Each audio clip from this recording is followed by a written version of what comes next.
ইংরেজি শিক্ষায় পিছিয়ে থাকা শিক্ষার্থীদের দক্ষতা বৃদ্ধি ও ইংরেজি শিক্ষার ব্যাপক প্রসারের লক্ষ্যে নওগাঁ শহরের দক্ষিণাঞ্চল হাট নওগাঁ কালীতলা এলাকায় অবস্থিত আধুনিক শিক্ষা বিষয়ক প্রতিষ্ঠান ফ্লুয়েন্ট স্পিকের উদ্যোগে সনদপত্র বিতরণ অনুষ্ঠান অনুষ্ঠিত হয়েছে।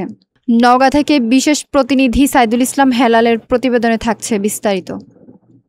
সোমবার সকাল 11টা থেকে দুপুর 12টা পর্যন্ত প্রতিষ্ঠানের হলরুমে এই আয়োজন সম্পন্ন হয়। অনুষ্ঠানে দ্বিতীয় ব্যাচের শিক্ষার্থীদের হাতে সনদপত্র তুলে দেওয়া হয় এবং তৃতীয় ব্যাচের আনুষ্ঠানিক উদ্বোধন করা হয়। প্রধান অতিথি হিসেবে উপস্থিত থেকে সনদপত্র প্রদান করেন প্রতিষ্ঠানের সভাপতি আর্কিটেক্ট আলহাজ তৌফিকুল আলম সুজিত। অনুষ্ঠানটি সঞ্চালনা করেন Naogaon Probaho pre cadet and girls high স্কুলের সহকারী শিক্ষক প্রতিনিধি মোস্তফা কামাল। এ সময় বিশেষ অতিথি হিসেবে উপস্থিত ছিলেন Naogaon chamber of commerce and ইন্ডাস্ট্রিজের সাবেক সভাপতি ও আর্কিটেক্ট আলহাজ তৌফিকুল আলম সুজিতের পিতা আলহাজ মোহাম্মদ জাহাঙ্গীর আলম।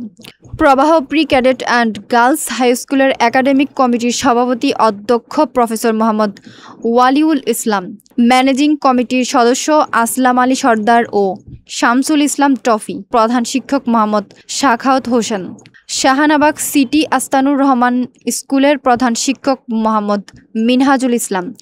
এছাড়াও অনুষ্ঠানে বিভিন্ন স্কুলের শিক্ষক শিক্ষিকা, অভিভাবক বৃন্দ ও এলাকার গণমান্য ব্যক্তিবর্গ উপস্থিত ছিলেন। বক্তারা তাদের বক্তব্যে বলেন, ফ্লুয়েন্ট স্পিক শিক্ষার্থীদের আধুনিক ইংরেজি শিক্ষায় দক্ষ করে তুলবে। এর মাধ্যমে শিক্ষার্থীরা আন্তর্জাতিক মানসম্পন্ন নাগরিক হিসেবে নিজেদের প্রস্তুত করতে সক্ষম হবে। উল্লেখ্য, নওগাঁয় প্রথমবারের মতো শিক্ষার্থীদের ইংরেজি ভাষায় পারদর্শী করে তোলার লক্ষ্যে আর্কিটেক্ট আলহাজ তৌফিকুল আলম সুজিত যুগ উপযোগী কোর্স চালু করেছেন।